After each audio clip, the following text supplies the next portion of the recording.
Here as we get settled. Thank you for joining us for this Herstories panel. My name is Nicole Bush. I'm Director of Alumni and Career Professional Development here at Tulane University. We're really excited to have you here. Also is Sarah McAllister, our Associate Director, helping out with the tech side. So if you have any problems with your technology, please feel free to contact her either through the chat room, or you can also contact her through the Whova app if your problem's getting online. So we're both here to help you with that. And we're really excited to have our panelists with us. Want to make sure you all know that this session is being recorded and we will have it available later today. Or by this evening, I'll say, and then it will have it posted on the app, which you is able to view that for the next 30 days. And if you need another copy, you can always let us know as well. If you have questions, please feel free to put them in the chat and we'll address them as we go through, or probably at the end. And if there's nothing else, without further ado, I'm going to go ahead and hand this over to Ali Vitale and let you go ahead and take it. Thanks, Ali. And thank you all so much for coming. Thank you, Nicole. I'm happy to be here. I know in talking to my fellow panelists that they're pretty excited about this as well. So everyone who is online with us, thanks so much for joining us at this panel.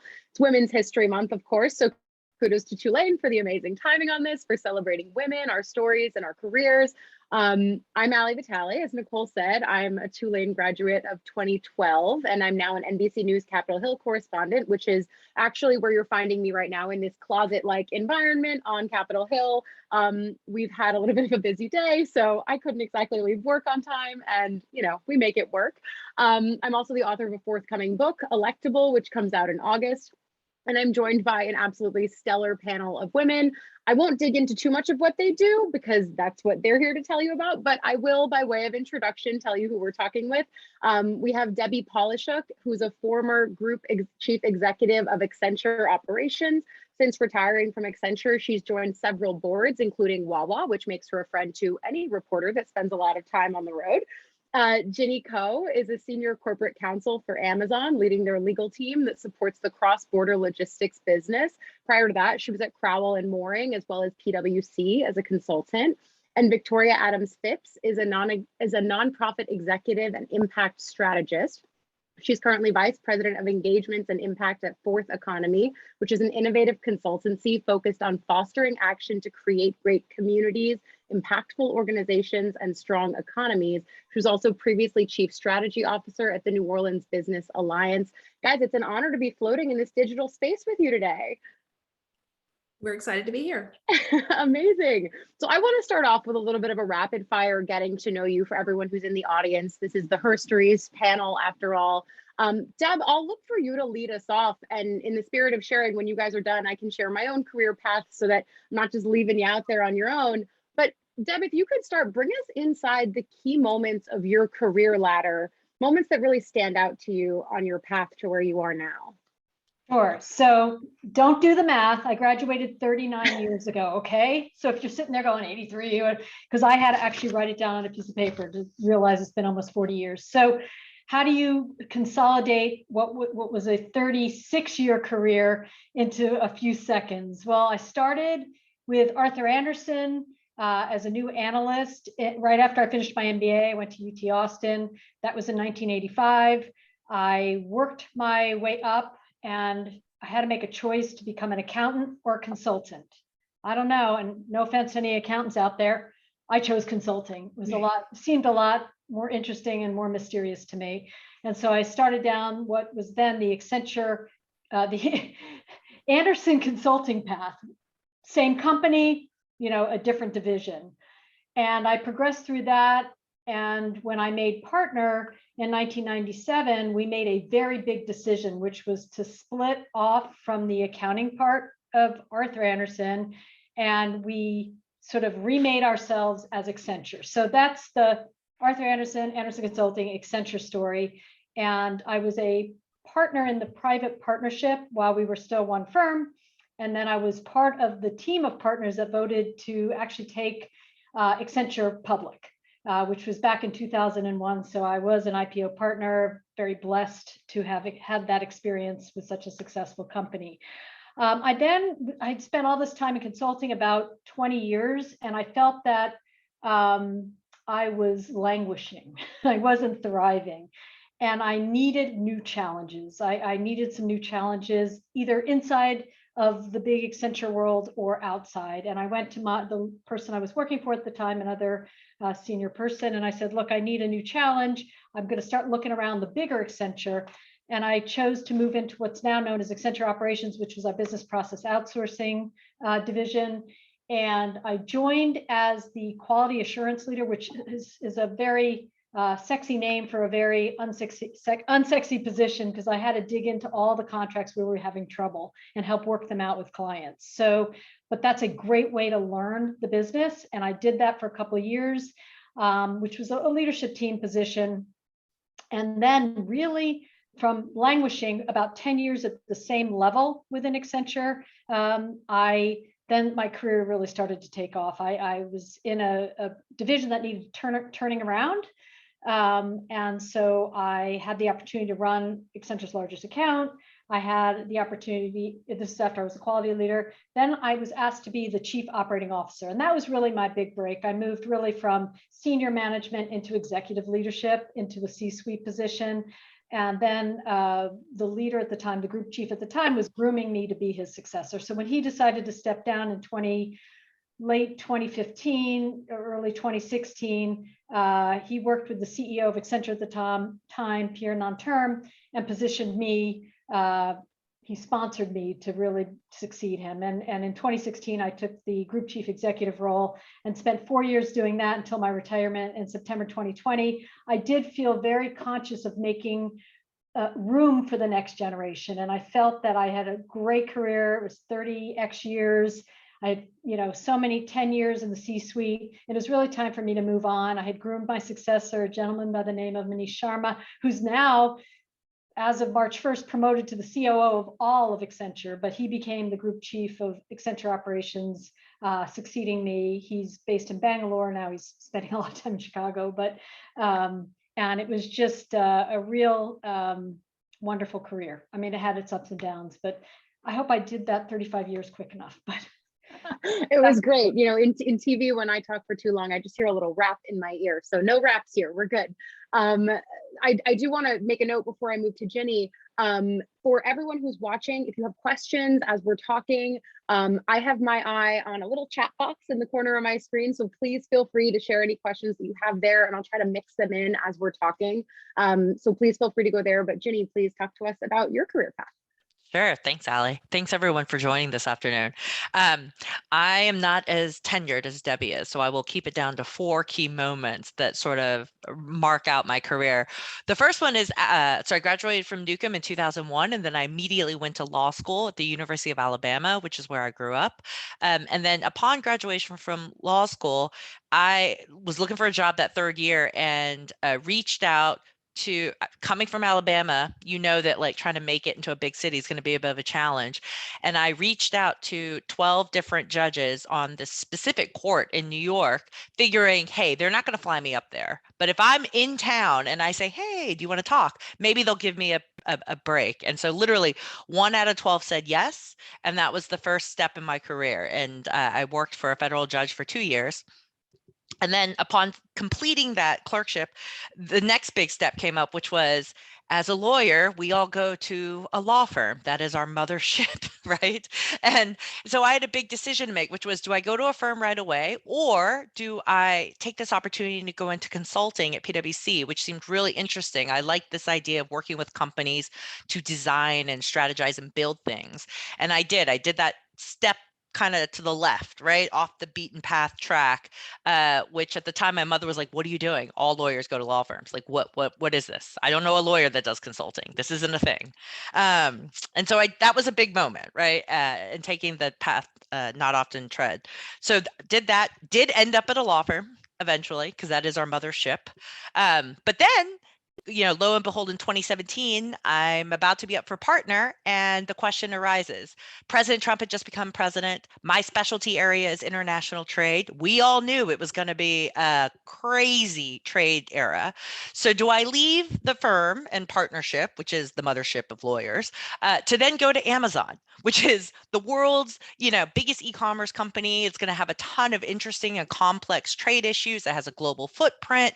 It's going to be hard. It's going to be challenging. It's going to be fun. Do I do that, or do I stay as partner? So I literally left the firm right before I was up to go join Amazon. And that was a hell of a time. Like, to be honest, let's be clear, didn't think it was going to be as crazy as it was. Couldn't have predicted that, but it was really fun, really challenging, learned a lot.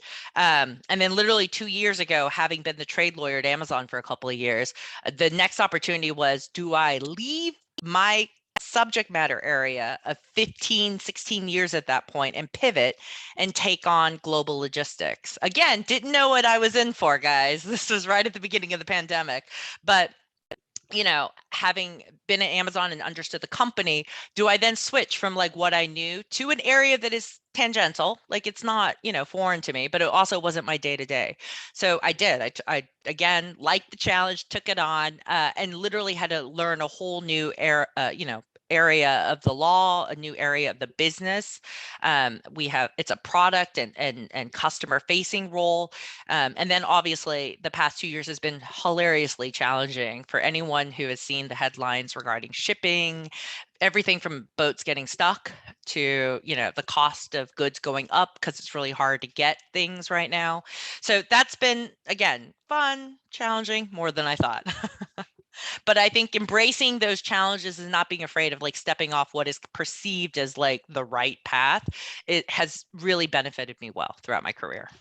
So when we talk about supply chain issues, we're talking directly to one of the people who are impacted. Victoria, your turn. No, thank you so much. And it's such an honor to be with two women who have such incredible experience over the past few decades.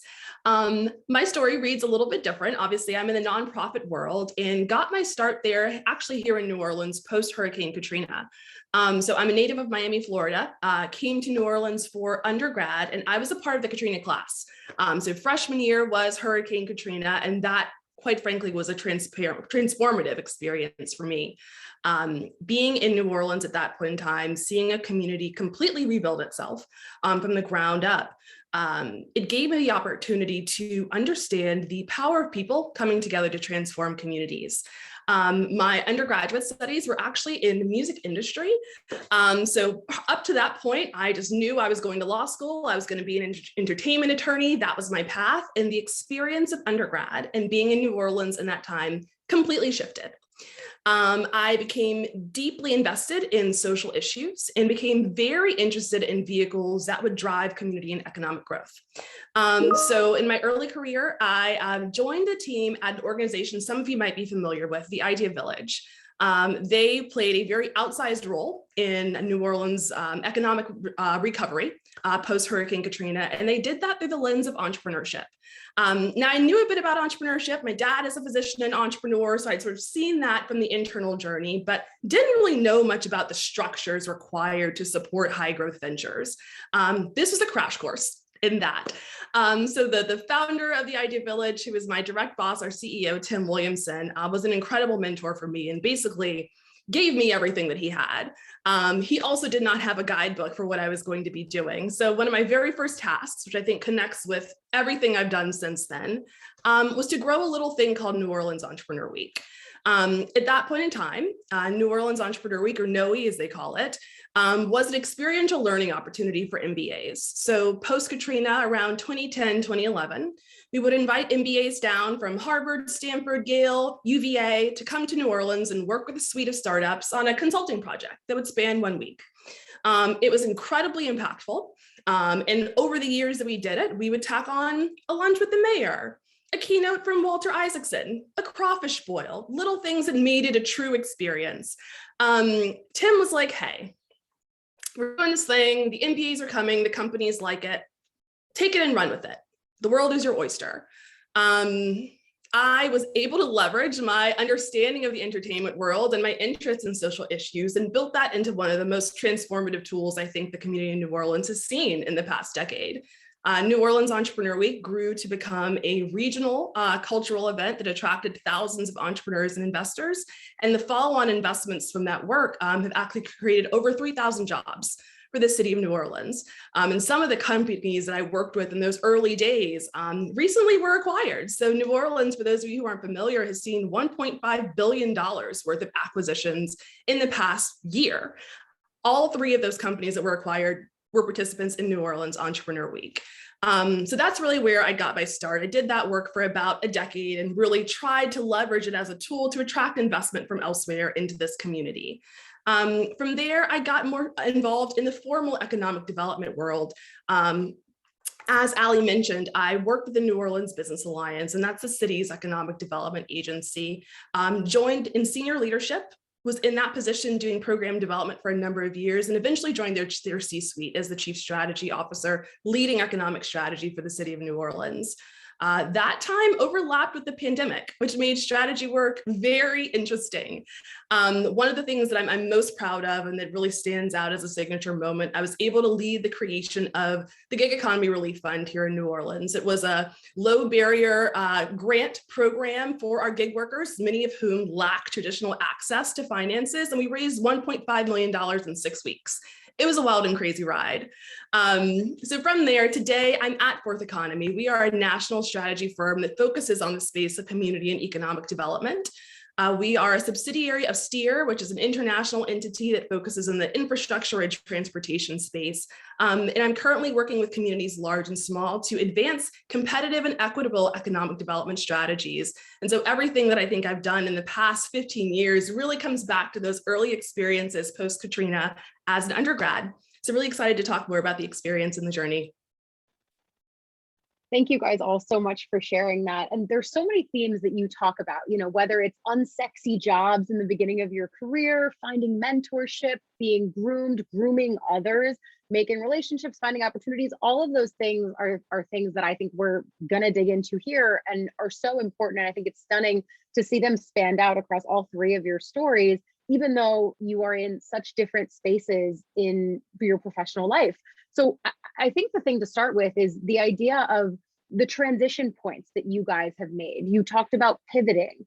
Talk about moments that you were forced to recalibrate or that you pivoted off of the beaten path, and maybe some advice that folks gave you around that moment. Jenny, we'll start with you. I think, and Debbie nailed this earlier, where it's like, you know, you have to stop caring about what's the right, what people think of you, what's perceived as success, what is, you know, the traditional definition of success for whatever you may be doing. And I think younger generations are way more embracive of that, right?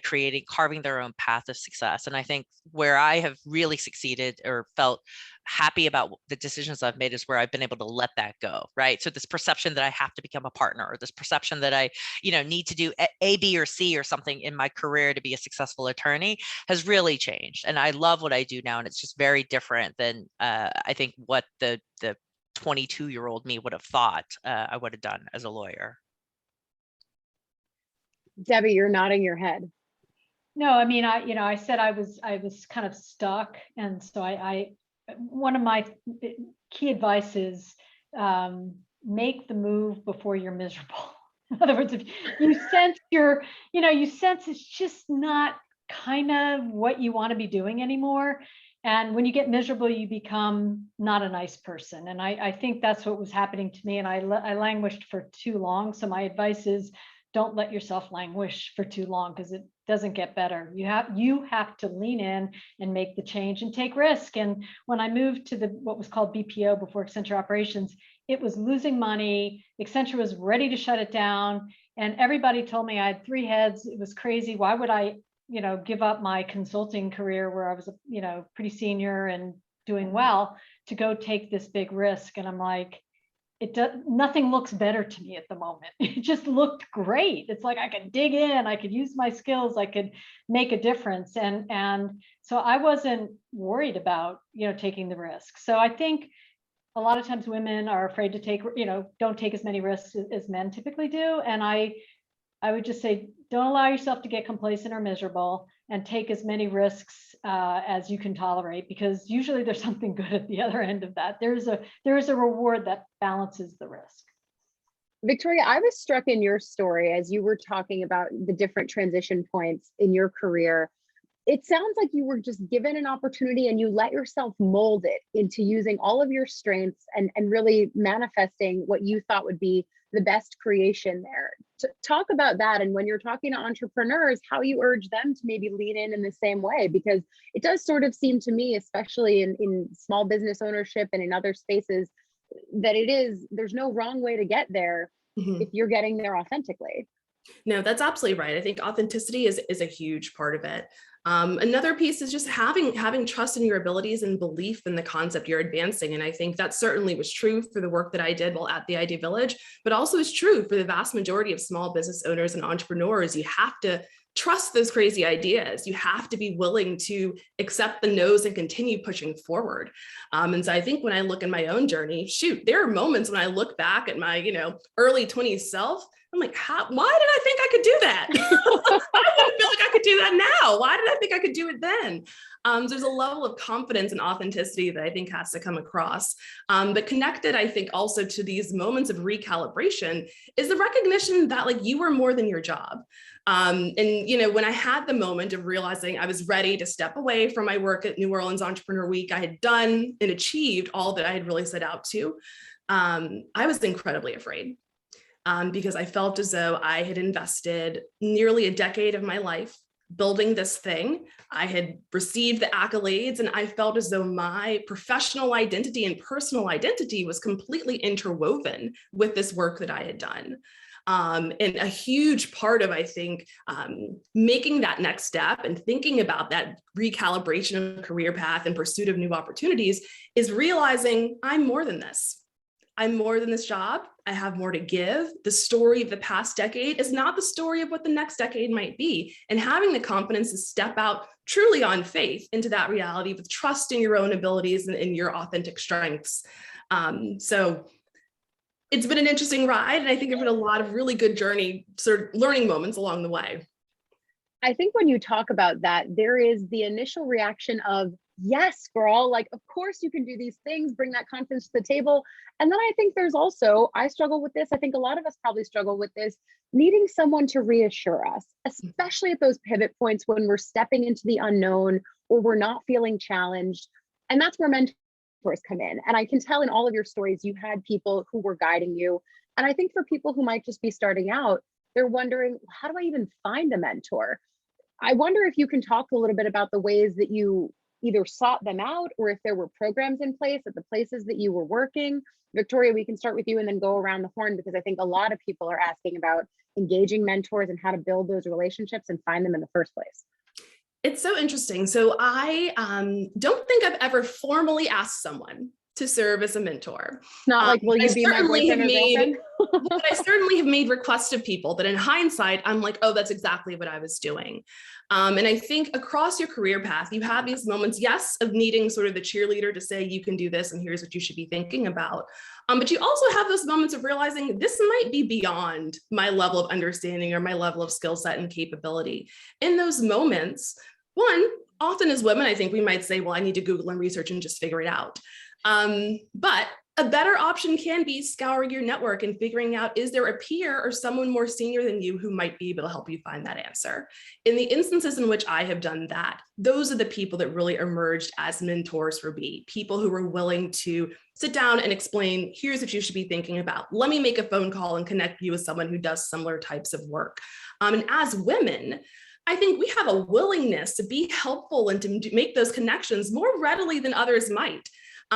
There's also a recognition that a mentor isn't always someone who is 10, 20 years into your senior. It might be someone who is a peer with you, who might have a different vantage point, different position within an organization that's similar to yours, but who can be that sounding board and who might be able to complement areas within your skill set that might be lower. And so really thinking comprehensively about what are you seeking to get from a mentor? what are the questions you might wish you could get an answer for, and who in your network might have those solutions.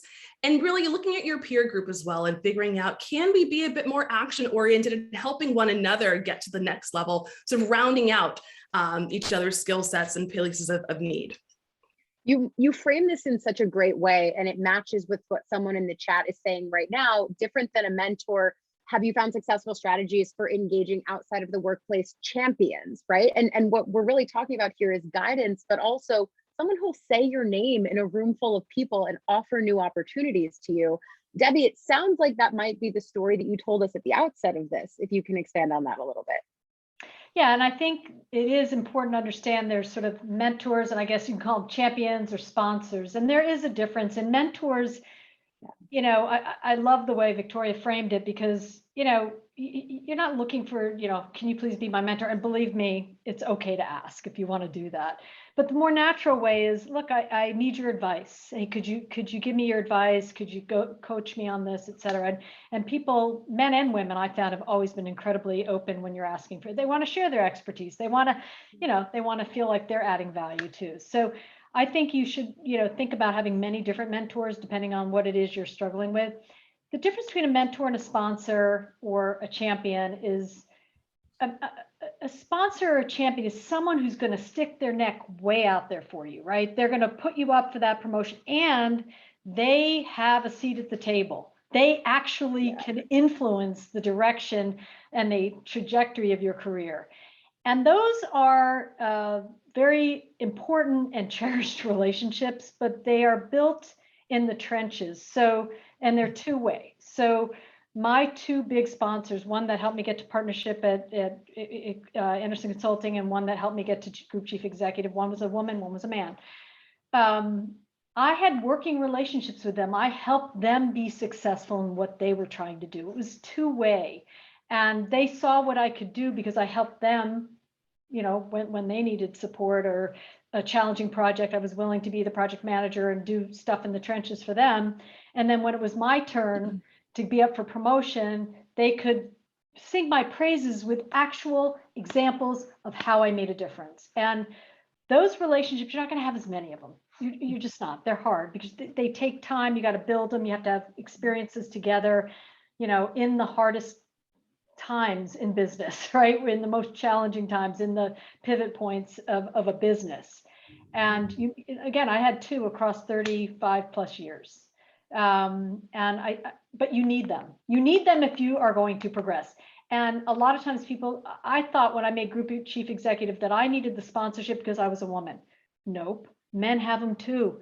They have them in spades. They know how to get that sponsorship and championship a lot better than we do innately. So, you know, every man that's sitting in a CEO spot had a sponsor, let's be clear. And every woman that sits there does as well. And part of it too, and I might be saying this because I've spent the last 2 years combing through research about the ways of women in power and how that manifests, and the drawbacks and the allowances that are made for it. But some of it is that women might be a little more reticent to engage in those relationships. Others of it, though, is that typically if male leaders or are managers, they are more drawn to people who are like them. I mean, there's an innateness in it, and studies will sort of bear that out. So it is a hurdle in some cases, but in others, I think the story that both of you are saying is seek out those people, ask them for their expertise, and build from there. Jenny, has that been your experience? I know I was really, the moment that sticks out to me from you telling the early days of your story is you're cold emailing judges for clerkships in New York. I mean, one does not do that these days, right? Like that is probably frowned upon, but yes, there was a time. Absolutely. And you know, I think both Victoria and Debbie, they nailed it so well, but it's a two-way street too. Like you have to, you can't just expect a sponsor to blindly support you, right? Or a mentor even. Like it is a two-way street. You have to show them that you can put in the work. It is hard. It is also, I think the challenge is you're looking for sponsors. They do usually come up through natural opportunity, but it is important. It's like active management. You constantly have to be thinking about it and looking for that next person, the next level, the next step. I found that mentors come exactly the way Victoria described. You're looking for people to just kind of talk through issues and get their inputs onto how to approach certain things, tactical, a little bit more tactical, right? And then Yeah. the sponsorship comes in at a much more strategic level, which requires you to be strategic about finding them. I think there's also a specific question that's happening in the chat right now, especially important now in regards to the way the pandemic has put us pretty permanently online in a lot of ways. I mean, we're gathering this way, which is in part great because more of us can be here together, but then it also has its drawbacks. What Heather is asking in the chat is, as roles and organizations become and frankly stay more remote, and people are working within smaller companies, she makes a reference here to small businesses, it appears that there's major value to outside organizations. So a lot of the mentors that you might have found might have been in your specific org charts or somewhere further up in your organization. But what about finding people who just might be in the same general space as you, even if they're not specifically involved with what you're doing at your exact job? Debbie, can we start with you? Because this Yeah, specific because question is about staying at the C-suite level. Yeah. Well, also, I've kind of gone through that experience now that I've left that beautiful corporate structure with all the, places I could look up and ask for help or work with my peer set. I'm on my own, and I'm far from sitting in a rocker, on my front porch. I'm pretty active still. So, getting on boards and that kind of stuff, I really needed that external set of relationships. And in the last few years of my career, I got active in different women's organizations outside of Accenture. And the one I ended up really spending the most time on, and now I actually sit on the board of, it's called C200, which is an executive women's organization that has a charitable as well as a learning mission. And it just really fit with my values, but it's also this amazing group of both corporate women and women entrepreneurs that are, at the highest level. So you have to be either the CEO or reporting to the CEO to become a member. Now you can participate in the programs if you're haven't achieved that level, but I've just found that community like so critical. And so I like the question because there's certainly so many different organizations out there. Some are, women, oriented, but some are, young presidents organization or that type of stuff where, more entrepreneurial. But I would totally encourage that, because one of the things I learned is there is a world outside of the company you grow up in. And it took me a long time to figure that out. But when I was out on my own, I'm like, oh, we gotta have to figure this out. And it's been fantastic. And then just being on these boards, I also am building a new network of relationships as well. Yeah. I think the key, sorry, Allie. No, please go ahead.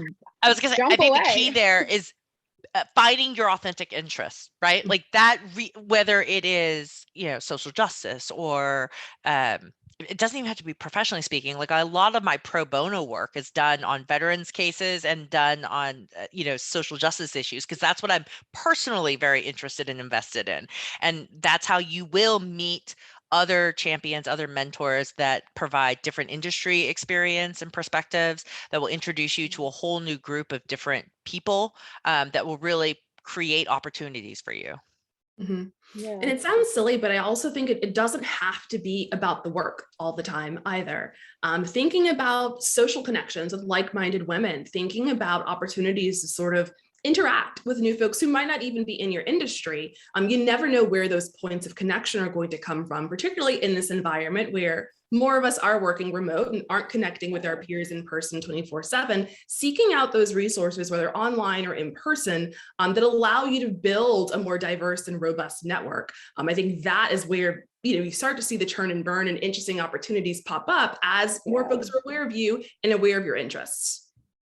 I really like the delineation you keep making that we are not our jobs. I think I could often afford a reminder of that, especially in the pandemic moment, because the lines are a little blurrier, right? We are always on our emails. We are always on our phones. You are always reachable. I wonder if you have some tips for unplugging, for leaning into those more personal connections that are not explicitly about work. I think we could all probably afford a little bit of a reminder of this, and we'll go around the horn because we can use as many tips as we can. We'll start with Ginny. So working for a global company, you're always on, right? And I think as a people manager, also, I've been very mindful, whatever I do creates pressure or a perception for my team, right? So as a people manager, you also have to be very mindful of these things. And so I delay send all emails after hours or whatever. Just because I'm working doesn't mean you should be. Weekends, same thing. I delay send all my emails until Monday morning. Like, it's just become a habit to do that, because I don't want anyone to feel especially coming from legal as well. If you're on the business team and you get an email from legal on Saturday, it's going to ruin your weekend. It just, I appreciate that. Right. So my job is to not do that. And so that one is honestly the easiest one I've been able to do the pandemic, because I think the scope creep of your day just naturally occurs, right? Like, now we're doing 7:30 a.m. calls because that's the only time we can find for everyone to talk. And so we must do that. So that, things like that happen. So the delay sends my big tactic. Getting support for the scheduled email in the chat right now. Victoria, what are some of the things that you do? Yeah, sure thing. I too am a fan of scheduled email. And, I think the reality is that the shift to working from home and the shift to more remote or hybrid work means that those lines have gotten a little blurrier. There isn't as clear of a delineation between the work day and when the rest of your life sort of starts outside of work. The things that I have found helpful are twofold. One, I think you have to be willing to truly honor the commitments you make to yourself. So if you say, I am waking up at 5:30 and going to the gym, honor that commitment. If there is a trip that you are planning with your girlfriend 6 months from now, block that time on your work calendar and don't let it budge. We all are working long hours. And as Jenny mentioned, I think many of our jobs are quite demanding. And the reality is you do have to be connected and be on almost 24/7. But that doesn't mean that you cannot honor those commitments that you're making to yourself and make sure you're making them. The other thing that I would say is being very communicative with your team, right? And for those of us who manage teams, there's a different level of dialogue that might be occurring with the people who report to you. But being transparent about what your needs are, being transparent about those instances when you really do need to be offline, like, hey, I got this thing going on Thursday night, it's a board application, I can't miss it, I'm going to be off this time to this time, planning to be back on at this point, but do not anticipate hearing from me in this window. Making sure that active dialogue is occurring so that people can respect the boundaries, but it's up to us to establish them and communicate them. So those are two things that I have found to be incredibly helpful, but it is tough. And I will transparently share, I work from home full-time now, which, that was a pandemic transition that has become my full-time reality, but so has my husband. And that's been very interesting. So working from home by yourself and navigating your own personal boundaries and personal needs with a blurred line between workday and home life is one thing. Figuring out what that looks like for a couple or for a family, perhaps, is a totally different ballgame. And communication in those instances is even more key. My husband is an attorney. Many of my clients are municipal governments, either at the state level or sometimes at the country level. Both of us are navigating very confidential issues 24/7. And so there is a need to communicate when I'm on and when I'm off. Who needs the home office? Who needs to do musical chairs somewhere else in the house? And when are we offline? Really and truly, and just being real about, I'm not going to be off until 8 tonight. Figure out dinner, walk the dog. I'll see you on the other side. The communication, I think, has become so much more critical, both at work and at home, to really make the sort of blurred lines a little bit more clear. Debbie, what about you? I would just add, Accenture was always very virtual. So, I mean, it was rare I would spend a full week in the office because we were always, our phone followed us on our PC, and we could be, because we had to be at clients, we had to be in airports, whatever. So, the pandemic really for Accenture people was sort of more of the same. The global piece, which Ginny mentioned, is that's the one, because, the clock doesn't stop. And I had employees all over the world, but I made like Tuesday nights were my night. So I would talk to Asia, I would be up till, but if you're in another part of the world where you're completely topsy-turvy to my world, it was going to be Tuesdays. And so, I made it very well known, and anybody, I would stay up till 2 a.m. on a Tuesday. That's fine. Or there'd be Wednesday already, but no, Monday, the rest of the week, no, I just wasn't going to do it. And I like the, you know, if I did time delay emails, I never emailed on the weekends. I mean, unless it was like emergency, and which was not an email, it was a phone call. I always had my phone on. I gave my phone Yeah. number freely to clients, to my employees, because if it's that important, you can call me.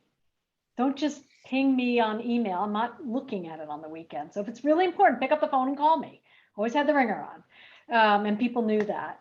But you do have to put those rocks. I think Victoria, you know, those rocks, I call them rocks in my calendar. So if I couldn't get I was a marathon runner. Now I do only halves, but while I was actively working, I was doing full marathons, and I had a run. So if I couldn't get my run in starting at 5 a.m, I would put a rock in the middle of the day, because that meant I was on calls or doing other stuff early. So, but I still needed to do that run to be true to myself. And I know that it made a difference. I led 130,000 people when I was the group chief executive of Accenture Operations. And I know, because when I traveled around the world, people told me that it made a difference to them to know that I, you know, focused on myself as a person in addition to being the leader of the business. And it made, you know, having aspirations to do that kind of job more approachable, because people didn't think I was a robot who, you know, came out of the closet every day to do my job, right? And then wound myself back in at the end of the day. So I think it's really important as leaders that we, you know, we show our teams, regardless of the size, that we're human too, and we're gonna say we're going on vacation. I never missed a vacation day. You know, we're gonna be humans too. I knew I was with an impressive panel of women, but you're all scheduling 5 a.m. alarms to work out and to go running. I mean, I don't know. I'm very out of my depth right now. I think most of you are managers or have people who report to you. But a question from the chat is, what does a successful career path look like for someone who maybe doesn't want to manage people? Are there any of you who have a thought, who want to start us off? Victoria, you're nodding. Yeah, so I actually have a team member who is sort of grappling with this right now. She has been, you know, making her rise up the ranks, and is at the point when traditionally we would start to say, hey, we might want to have some team members start to report to you directly. And she is uninterested in that. She does not view herself as someone who wants to manage teams. She views her skill sets in different areas. And we actually had a check-in earlier this week to talk about it and to think about what her professional goals might look like if that's not the trajectory she wants to take. And she talked a lot about her interest in operations and processes, and how she thought she might be able to really flex more of her leadership muscle from a process and internal protocol perspective than a direct one-on-one interaction with human beings perspective. And so we've started to build a development plan for her that speaks to that. And so I think for someone who is not interested in managing teams and sort of building seniority in that capacity, thinking about, for the entities in which you work, what are the other structures of leadership responsibility that you might be able to lean into? In some organizations, it might be business development, whether for-profit or nonprofit. It might be the operational process-oriented side of things. It might be thinking externally about the brand of the firm and pursuing new opportunities for thought leadership, for example. I think the nuance of sort of what path that takes really depends on the type of business and entity you work within, but it's completely possible. And I think one of the themes that spanned almost all of the questions you've touched on so far, Ali, is about communication, right? So if that is not something you're interested in, communicate that. Have an active conversation with your supervisor to say, hey, can we, you know, come up with a customized plan that might speak to growth trajectory and attach some KPIs to it, but that might be a little different from what most folks fit. I want to add value here, but I think my journey might look different, and being open to what the possibilities might look like. Ginny, what can you add to that? I don't know that I can. No.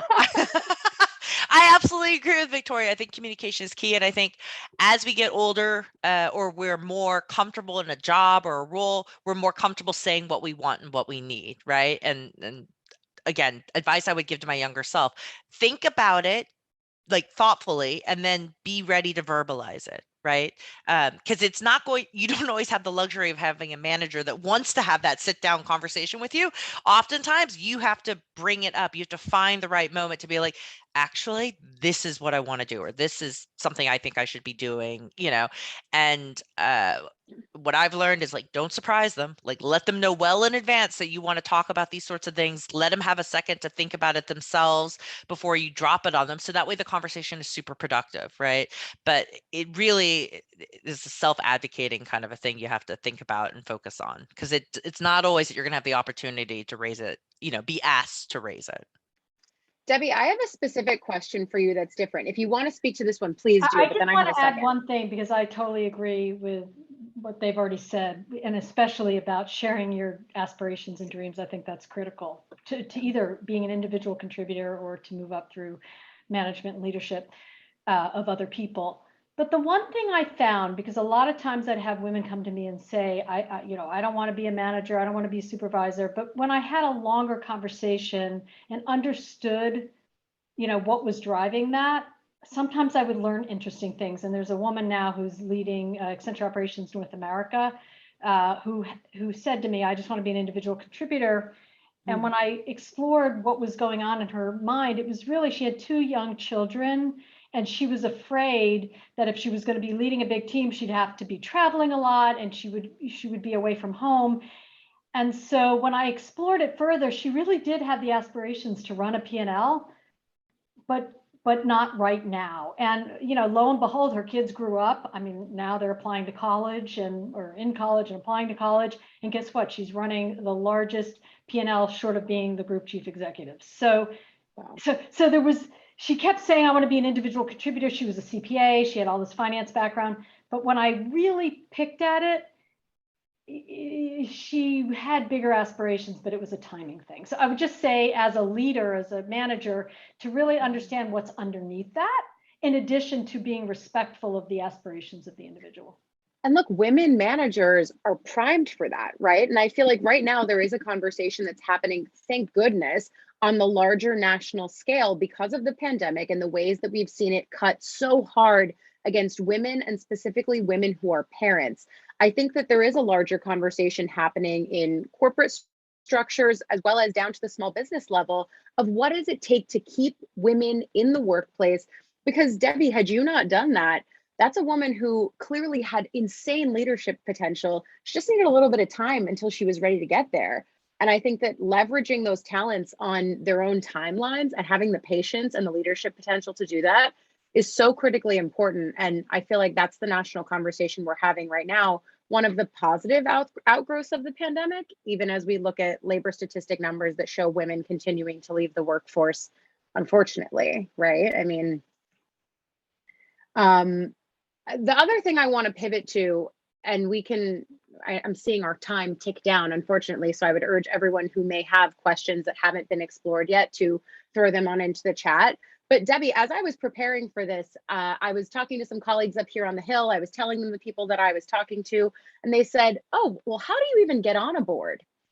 Is this a secret path? Illuminate the way for us. Well, I would say it's probably not the easiest thing I did, probably harder than moving up in my career, but there's a lot of different boards. So one of the things that I think give you board-like experience, when you're still active in business, because it's hard to be on a corporate board and be a full-time executive, or be an entrepreneur, is nonprofit. So I did a nonprofit board. It was called Back on My Feet. The whole time I was for 10 years while I was an active executive, and I'm still involved in nonprofit work. Getting on a corporate board, again, there's a spectrum of boards, right? You can have a private equity backed board, you can have a VC board, you can have a employee-owned, family-owned company, you can have a publicly traded company on a U.S. exchange or a European exchange. So there's a sort of a big menu of boards, and I would say probably the hardest board to get onto is a U.S. publicly traded company. And I used to think that was like the holy grail until I realized I wasn't getting on one. So I was like, you know what? If I want to share my talents and be on a corporate board, there's that whole spectrum of boards. And so really what I did, a lot of what Victoria's saying is I just shared my dream and my aspirations with anyone who would be willing to listen to me, and people that I thought had the right connections and interest in my next chapter. And really through a set of, and I'm not a big networker. I'm naturally an introvert. I'm not shy, but I'm naturally an introvert. So like going out and networking is not my thing. But just through anyone who was, again, that I was naturally coming in contact with, which was harder during the pandemic, by the way, which is when I joined my boards, I would just say, hey, I'm really interested in getting on a corporate board. And I wasn't like, it has to be public, it has to be PE back. I was very open. And now I'm on a PE back board, a VC back board, and a employee-owned, family-owned board. And I'm actually interviewing for a FTSE board right now, so a publicly traded board. So, you know, I was very open. So I'd say be open, share your dream, but do realize that, you know, how big, I ran a 6 billion plus P&L with 130,000 employees in a major publicly traded company. And so I think it positioned me well to be considered.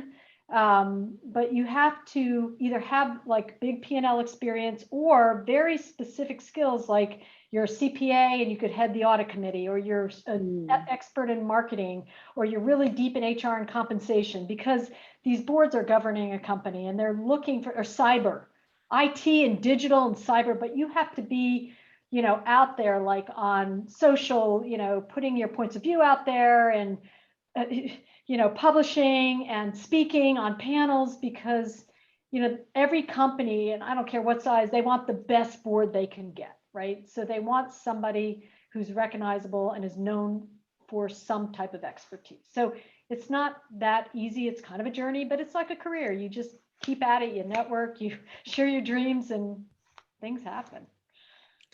Thank you. Victoria can probably speak to this better than I can, but I think another interesting avenue that's more open now is being an advisor to a startup, which is board-like experience, right? Yes. And that I find that even at my stage of my career, it's an opportunity. And it just starts up with like your friends or starting up a company. And I have unique experience through my legal background, through my regulatory background. I can be an advisor for them for pay or not for pay, like, you know, for equity or not for equity. That's not the point necessarily in the beginning. It's just helping people think outside the box, bringing your skill set and your gifts to make their vision come alive. And I think that that grooms you up for the board experience, because you're right. It's hard to get on a board and you have to bring something big to the table. That's what every board needs. Yeah. And I would Victoria, argue you're nodding. Yeah, I would argue it's also true for the nonprofit context. So Jenny's absolutely right. Startup boards, great place to sort of lean in as an early advisor, and hopefully they make that beautiful ascent.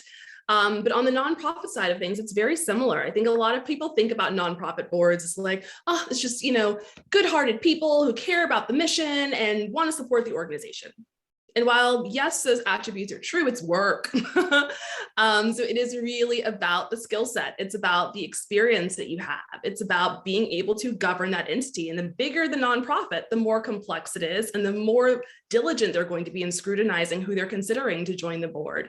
So I currently sit on 4 different nonprofit boards, and they're all quite different, both in terms of governance structure and the role that they expect board members to play. But all of those positions came out of my network. People knew I was interested in serving in that capacity. But 2, it was reputation. And so to Debbie's point, it really is critical to put yourself out there, make sure that people understand your points of expertise and your real lived experience, so they can say, hey, I know that girl has raised $30 million worth of philanthropic funds in the last 5 years. She could probably help us do some development work and think about our strategy. Or I know she leaned super heavy into the HR issues when that organization was going through a major transition. She can probably help us think about our operations as we scale. So being very clear about not just what your role has been at a company, but what your impact has been and how that connects with valuable expertise that can be parlayed in new contexts. And let me just Thank add you. to that. Yeah. On the nonprofit side, those boards are no joke. I mean, I'm on the C200 board, which is a nonprofit, 503, whatever the words are, but I spend more time on those challenges and issues than any of my corporate boards. The corporate boards are very scheduled meetings, Yeah. and, you know, they send out the pack and prep. The nonprofit board, it's like, I'm on committees, I'm on this, I'm on that. And it's, you know, sometimes I have to say, ooh, enough, you know, I mean, they'll take as much as you can give, but they're great experiences and you meet awesome people with shared drawing those boundaries then too. I also stand happily corrected that we still have way more time than I thought we did, which is great because I have a very lengthy list of questions. We talked about the path where maybe you don't want to be a manager, but as managers yourselves, the pandemic was certainly a moment of reassessment. Jenny and I had a conversation about this before we jumped on the panel, the ways in which for managers, it was a moment of figuring out how can I best leverage the skills of all of my employees, because Zoom environments like this lend to people who are quick to raise their hand or speak out or interject, not necessarily the way all employees are. So we'll start with Jenny, but what are the ways that you've made sure that you can leverage the skills of all of your employees as a manager, especially right now? Yeah, and I would say that this is both as a manager or as a person being managed. Think about, ways to influence your manager and your leadership. But particularly at Amazon, we're very known for being extroverted. And so the company tends to reward, and as does Zoom, right? It tends to reward people, as Ali said, who speak up, who will interject, who will talk over someone for 10 seconds until they, get through. If you have introverts or you are an introvert, that's really intimidating, quite frankly, just intimidating. Especially if you're junior and you're in a senior leadership meeting, or if you were someone who joined a company during the pandemic and you just simply don't know the personalities that you're dealing with. And so I think as a manager, I try to be very different tactics on prepping people to speak up, right? Asking them in advance, like, could you speak to this topic? I'll call on you. Or do you have any thoughts that, I'd like to make sure that you raise during the meeting? As a person who is introverted, the same thing. Just ping your manager to help prompt you, or someone else on the call. It doesn't have to be your manager, but anyone else on the call to just help ask them to prompt you, right? Or a natural way to come in.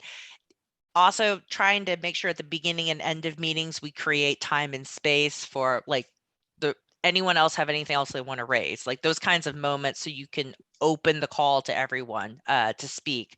But yeah, I think that you don't want to cold call on people, so it's really doing that extra work in advance to prep people. Debbie, what about you? What have you found pandemic changes, ways of leveraging different talents? Well, again, I left right in the beginning of the pandemic, Yeah. so I didn't. But Accenture again, it's always been virtual. In my leadership team, I had people from every continent on my direct report team, and so we did virtual. We did it on Teams, but we did meetings every week. And what I did was, for the people that everybody on the leadership team had a specific role and a specific expertise, and there were some that never spoke, right? But they still had their expertise. So what I would do is once a month have the guy who was the CTO of my group. He was very quiet, he's from India, but he was brilliant.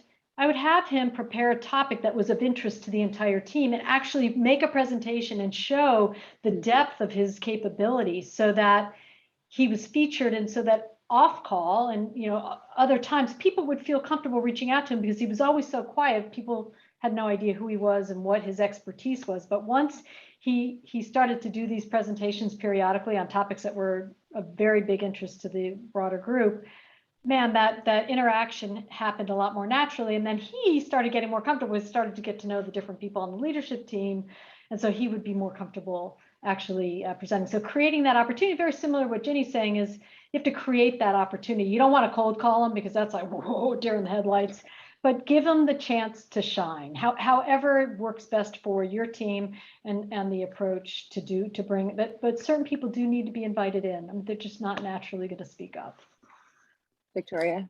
Yeah, well, and I would add, as managers, there's opportunity to have those conversations with your team members, right? Like getting a sense of how comfortable they feel in meetings. And I know oftentimes for me, when we've had a meeting that has been very robust in dialogue and people are sort of talking over each other and it's been great, but I know some of my team members are a little bit more introverted, I'll shoot them a chat afterwards. Like, how did you feel about the conversation?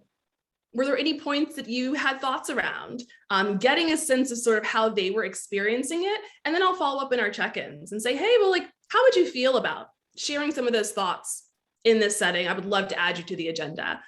There's one team member I have that comes to mind who was very clear with me. She's like, I don't feel comfortable facilitating meetings. I want to get better.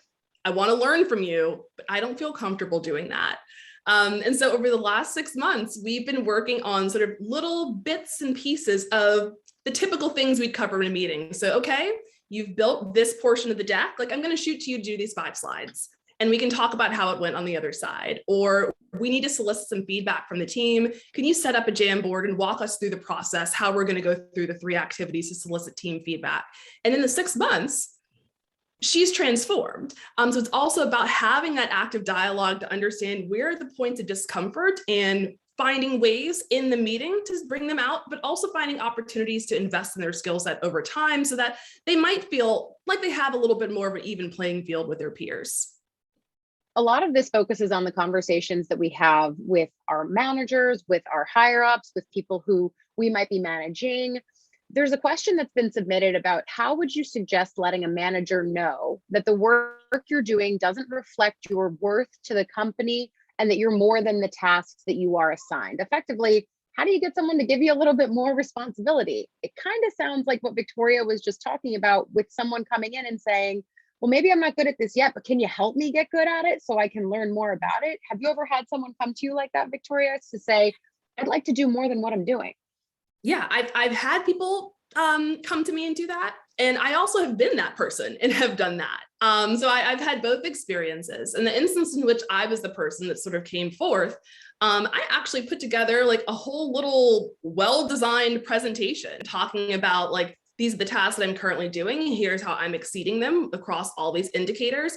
But here's where I feel my strengths actually lie. And here's how I could see these things adding value to the company, really spelling out how I could see my role evolving, and not just how I thought it would benefit me, but how I thought it would benefit the company and ultimately our bottom line. So thinking about sort of the tools and structures you can use to really articulate where you think your worth lies and making the pitch for what you'd like your role to look like in the future, and keeping in mind that sort of value for the company. In instances when I've had team members approach me with requests like this, sometimes the piece that they miss is like, well, this is what I would want to do, and I think it'll benefit me in this way, and my growth, and then this and then that, and that's wonderful. I am a manager who tends to really want to invest in what people care about, but there are realities to contend with in any company.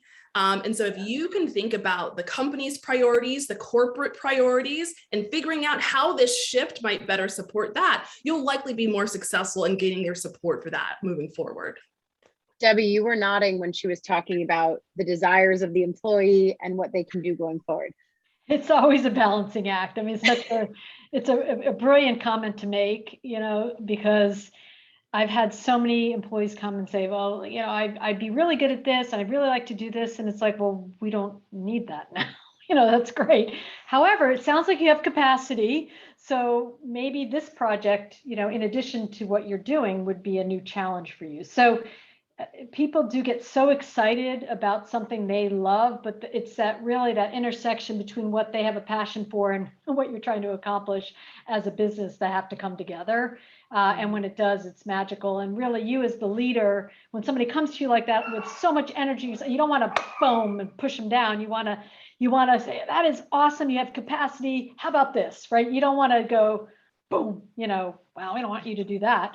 You have to be excited. You have to build on their excitement and energy, but give them something to grab onto that they can run away with and just show how much value they can add. Ginny, as you answer this question, I want you to also think about it through the lens of another question that was just submitted, which is, we're talking about ways that y'all are managing people in this moment. What are some future trends that you're seeing in management, and maybe some cultural shifts around the office to accommodate this very bizarre period of the last 2 years that we've just gone through? Yeah, I was going to say one tactic that I started just before the pandemic, but has served me well through the pandemic, is being purposeful about scheduling a quarterly check-in with my manager just to talk about career development, not work, like not talk about the open matters that are going on and sort of the status of those, but being very specific, again, no surprises, right? So they know in advance that this is what I plan to talk about, and being really prepared in that meeting to talk about, these are the things that I'm struggling with. These are the things that I really find interesting. And that conversation naturally over time has led to, oh, well, the company, you know, in the pandemic, the hardest part is kind of learning. I feel like a cog on the wheel sometimes. I think we all do, right? And so the hardest part is like taking a step back and being able to look at the big picture.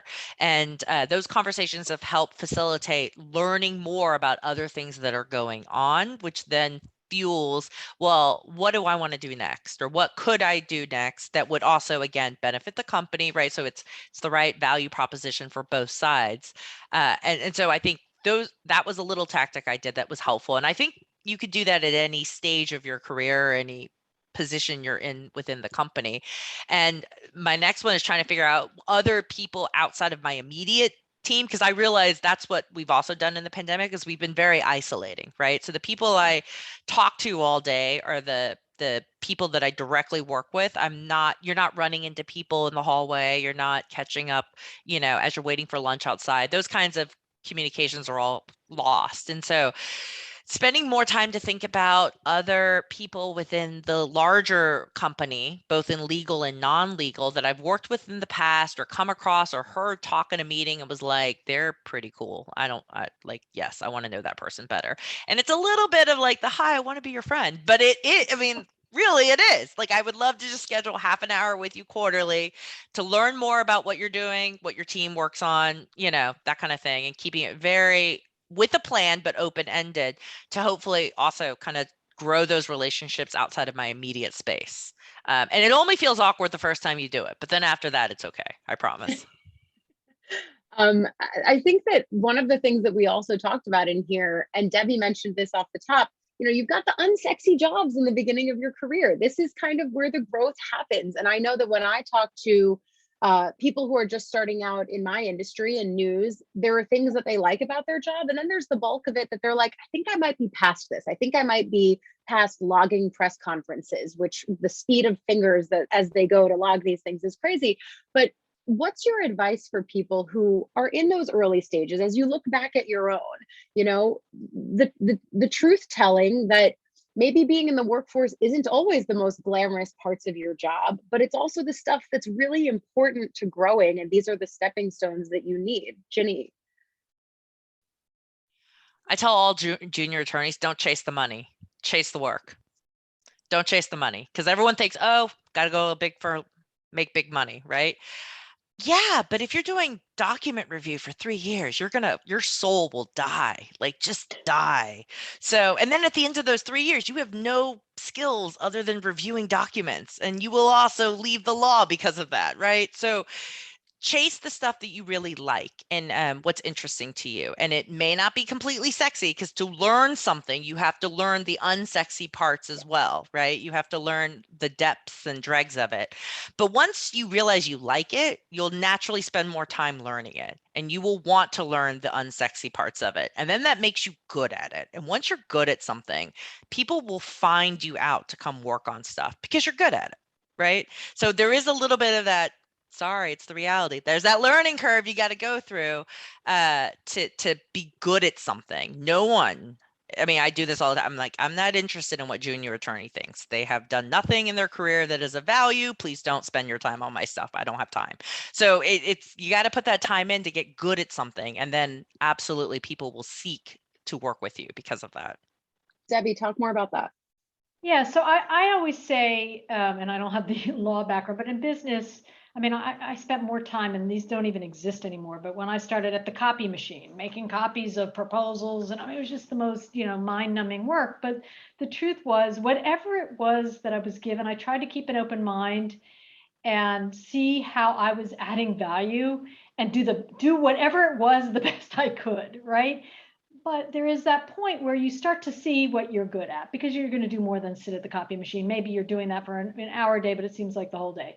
But you start to naturally see what you are interested in and what you're good at, and then it feeds itself, right? So what you're good at, you like, and then you like what you're good at. And then the way you become a leader is, and I think Ginny just described it well, people start to seek you out for that, because now you're the expert in X. In my early days, I worked on a lot of retail clients, and I was really good at it. And so people would start to seek me out. And that's how I really got confident that I could be a leader. Because again, being a little bit more introverted, I didn't really see myself as a leader, but as I built expertise, and it was a lot of time in the trench, right?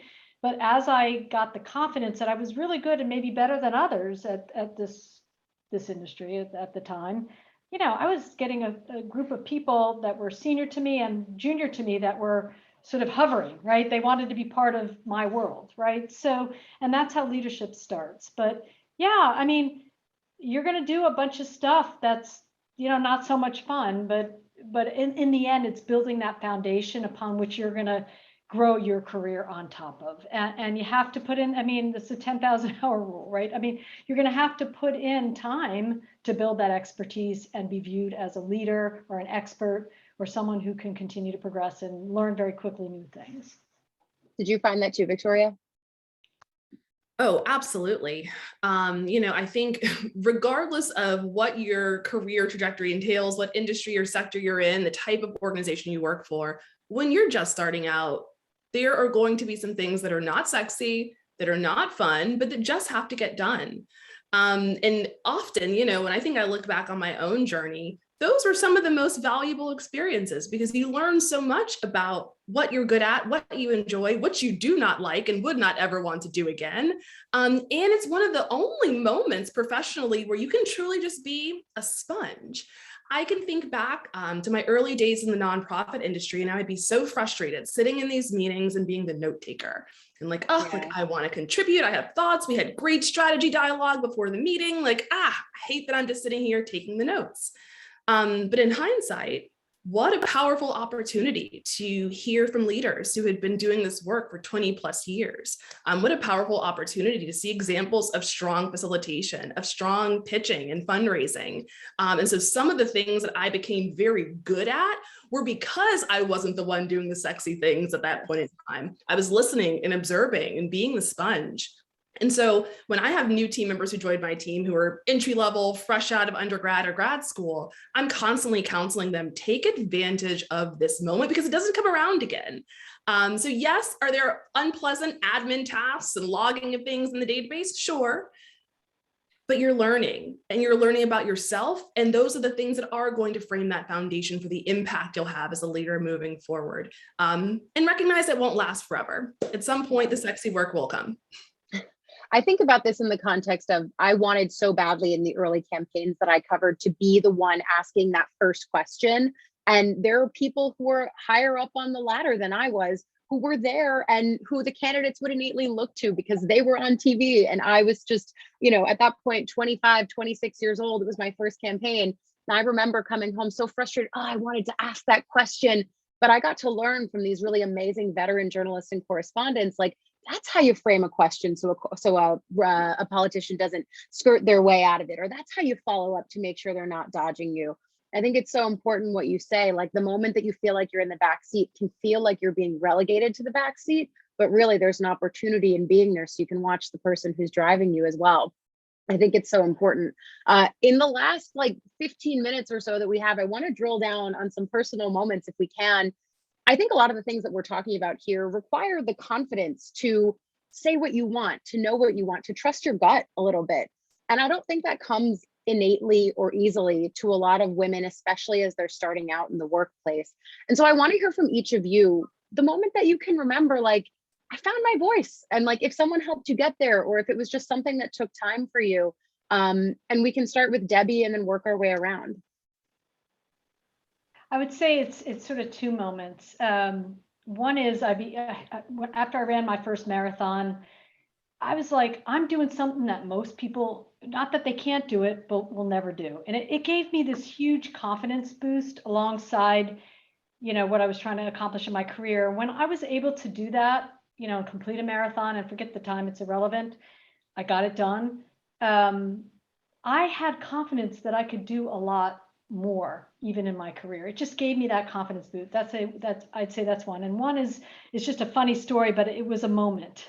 And I sort of got pushed along by somebody else's. I was actually training for a marathon and I used to get massages every Friday night. And I mean, they were torture.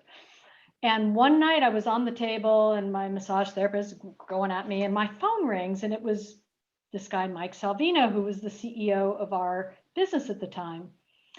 And I said, oh, I better pick this up. I was the quality leader at the time. I better pick this up. It must be an emergency. Or I don't remember what role. I was in a different role. But anyway, he was calling. The big boss was calling. I better pick up. I said, Mark, I gotta take this call. And he said, hey, I'm calling you. I know it's Friday night, but I want you to be my COO. And I asked him if it was a joke. And he got mad at me. He goes, why would I joke about that? And I said, well, can I have the weekend to think about it? He goes, no, it's already been cleared with the CEO of the company and the board. This is not something you think about over the weekend. And it was like, duh. The lack of, it was a total sorry female moment of, can I do it? I don't think I can do it. I must not have the skills. But like, if somebody is asking you to do it, they have the confidence in you, and you owe them the respect that they picked you because they're confident in you. You should have confidence in yourself. That was a moment.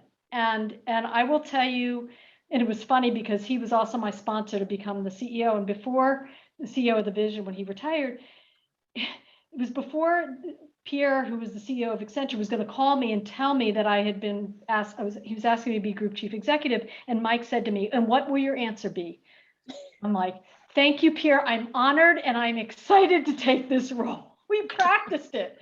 But I had the moment when he asked me to be the COO, and I asked him if it was a joke. And it just, you know, if somebody you trust who has sponsored you and mentored you, asked you, gives you the moment of your career, it was really a turning point for me.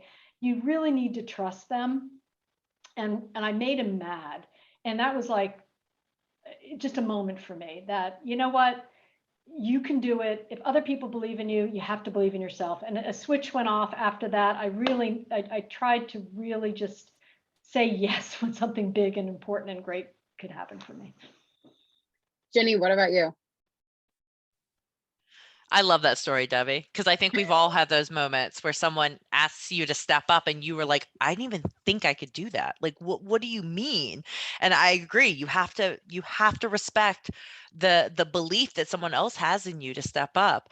I would say that, you know, what resonates with me more than the big moments are a lot of small moments. And those are I think women, we always dwell on the things when we screw up, right? Like we always remember a gaffe or a mess. But the ones that I try to remember are the little moments, because then they don't seem as big and as intimidating, right? You don't have to always hit it out of the park, but I definitely remember like the few moments when I have been right. Like I have been dead right in a meeting and I said it and you heard it and you won't forget that I was right. Like over a non-issue, right? Like over nothing, but it was just kind of like, that's right. I said it and I was right. And 3 months from now, when it comes back up, I was still right. So it's those little things I think that really have, you know, they brighten up your day. They give you a little bit of juice to keep going, and they stick in the back of my mind, at least with me. You know, when you have a small doubt, you're like, don't forget, you were right on that one issue. I'm pretty sure you're right on this issue too. So just keep going. Victoria. Yeah, I have two moments that I think are fairly similar. One was early in my nonprofit career. I used to feel very squeamish about fundraising. Like, oh, I don't want to ask people for money. It's uncomfortable. Ugh. Can I just be in the room? I'll be the note taker for the pitch meeting. And there is an instance in which my boss at the time was like, you're good at telling a story about the work that we do and articulating the impact. Like, you give the pitch. And I was like, there's no way. Like, you're the pitcher, you close the deals, I send them the thank you letter afterwards. He's like, no, you're doing it. Like, I'm not saying a peep, actually, you're doing it. And went into this meeting once again early in my career and just rocked it. The people doubled what we were asking them for. They ended up being a multi-year sponsor for one of our programs. And it was this huge confidence booster early on in my career where I realized I was good at something that I hadn't even considered. And it was something I was actually afraid of leaning into that has become sort of one of my core skill sets in the nonprofit context.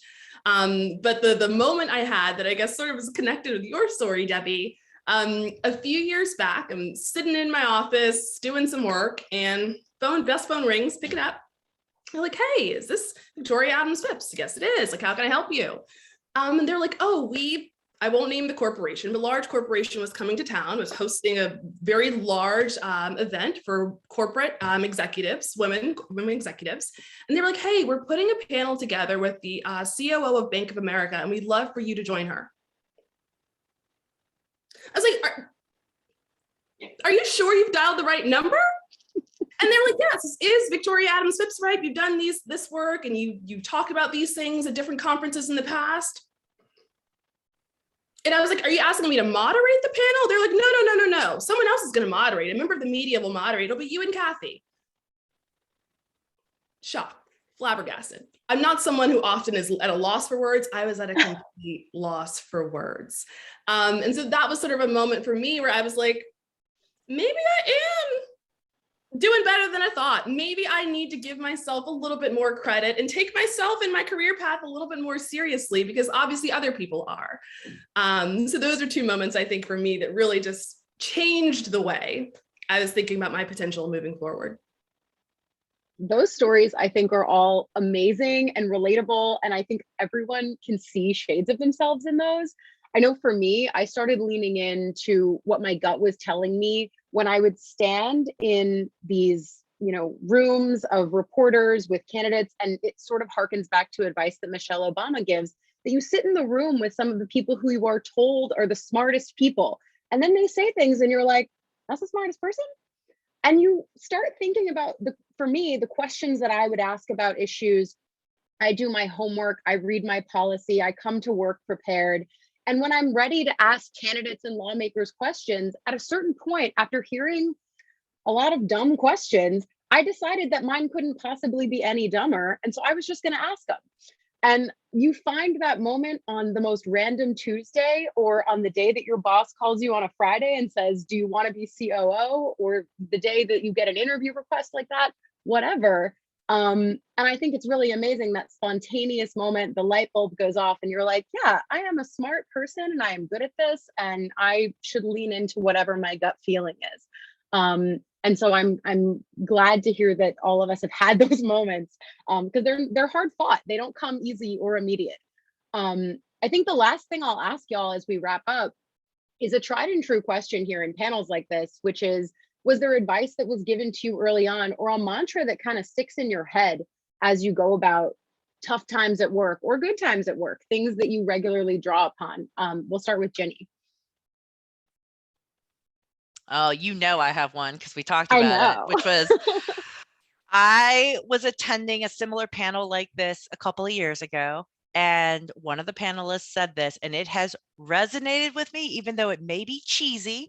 And just like Debbie's comment earlier, lead before you're miserable, really resonated with me. I was like, oh, I'm writing that one down.